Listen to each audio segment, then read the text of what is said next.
Hey everybody, Brian here from Budget Gearbox, and welcome back to Reloading 101. Today's episode, I want to take a look at some reloading data and show you guys how to figure out which rounds you're loading, what loads to use, and overall lengths and all that good stuff. So stick around and we'll take a look at it.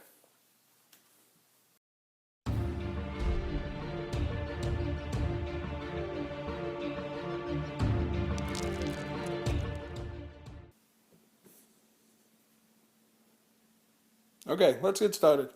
Um, First thing I'm going to recommend you guys get two reloading manuals. As you can see, I've got the Hornady over here.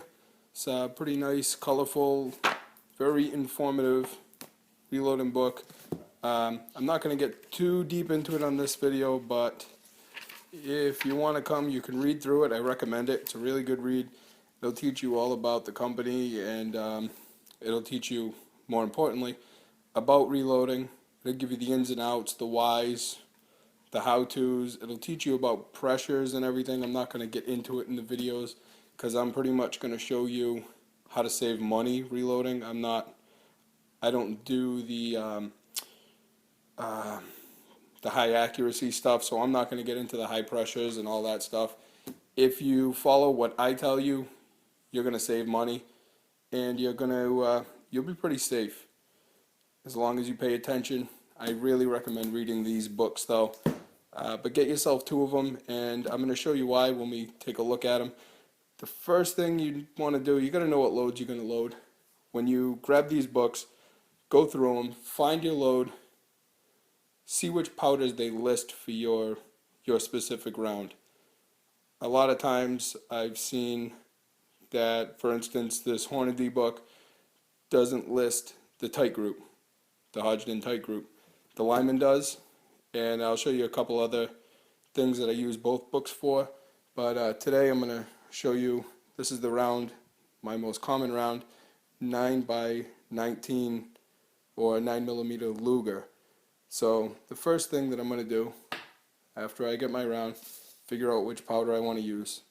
I like to use the tight group. It's a fast burning powder. The main reason that I like to use it is because it's fast burning, so it requires less powder per round, so you get a few more rounds out of each pound. So the Lyman is the first book that I had started with, and when you come into this book, I already have it set up here. You've got the 9x19 page here.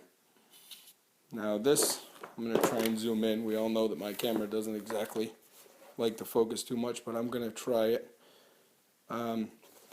If you look over here, this is going to give you all the dimensions of the round, of your casing. You can use your caliper and your caliber, and you should be able to get some measurements pretty close to these, if not dead on. But if you take a look at the rest of the page here, where the actual load data is, you've got all your different rounds. 95 grain FMJ, 115 jacketed hollow point. The round that I am using is 115 grain round nose FMJ. Now if you look in this book, the only FMJ that they list for the 9x19 is a 95 grain. So your overall length is going to be a little different. So what I like to do is I'll cross-reference. I'll grab the Hornady book here, and let's see if they list, I already know they do, but I'll come in and see if they list a 115 grain FMJ. Come on. And there's your load data. And if you notice, the overall length is actually 1.1 on this one. So that is the round that I am loading. There's my cartridge, overall length 1.1. Now I'm going to look down the book, and I'm going to find out that they do not list the Hodgdon tight group on here. So this book I've got half my information out of, and I'm going to come back over to the Lyman book over here, and we're going to look and see if they list tight group. They actually do. It's right here, right on the top. Now, let me see if I can get it a little closer. Let me try and show you how to read this. Give me a second here.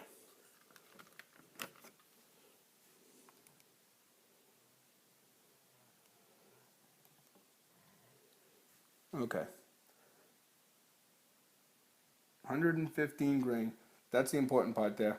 The hollow point, the size, the shape of the bullet doesn't matter for the load. It matters for your overall length.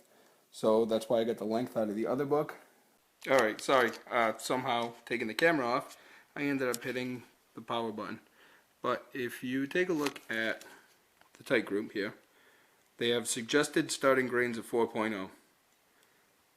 That will give you a velocity of 1,046 feet per second with a pressure of 27,000 pounds. Now, if you look down, that's a pretty high pressure for the rest of them. These rounds, they can take some pressure. If we come on this side, the high end, you're looking at 31,000 pounds of pressure. So another thing we want to look at is like I said before, the tight group is a really fast, not really fast, it's somewhere in the middle along the burn speed, but it's a relatively low starting grain. So that's what I like about it, so I can make more rounds out of a pound. I actually load my rounds right there at that 4 because I only use them for plinking. I haven't found a need to go over. Every gun that I've tried them in has cycled at that 4, so that's where I leave them. Pretty much any round that you want to start loading, that's where you should start, right there at the minimum. You can also take a look on the powder itself, and they list it on here.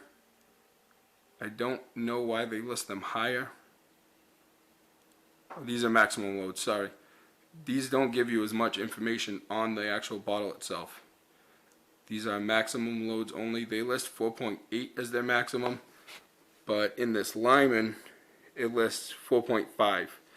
So I mean, there's things you got to play with. Everybody has different information. I've noticed if you look on the Hornady book compared to the Lyman book, it's a lot lower that they list the different powders for, the ones that they do have the same of. You can also go on Hodgdon.com, and they have a complete table there. You pick your round, pick your powder, it'll give you all your information. I'm pretty sure all the other powders do it too, all the other companies. But basically what you want to do is start with the suggested starting grain. That's why they labeled it that. If you start there, you're going to be pretty good most of the time. Just if you have some rounds that don't fire, check and make sure that they've cleared the barrel before you try and fire another round, or you might have a surprise. But at the suggested starting grains, from what I've loaded, I have never had an issue with the gun cycling. So that's my recommendation. I say keep it low, get more out of it. Obviously, if you're watching me, you're on a budget, or you just want to start loading, I don't know. But I'm on a budget. I like to shoot more than I like to shoot long distances, and obviously with a 9x19 you're not shooting long distances. So I guess that's all I have for today, guys. So make some comments, let me know what you think. Check us out on Facebook and Instagram, and have a good day.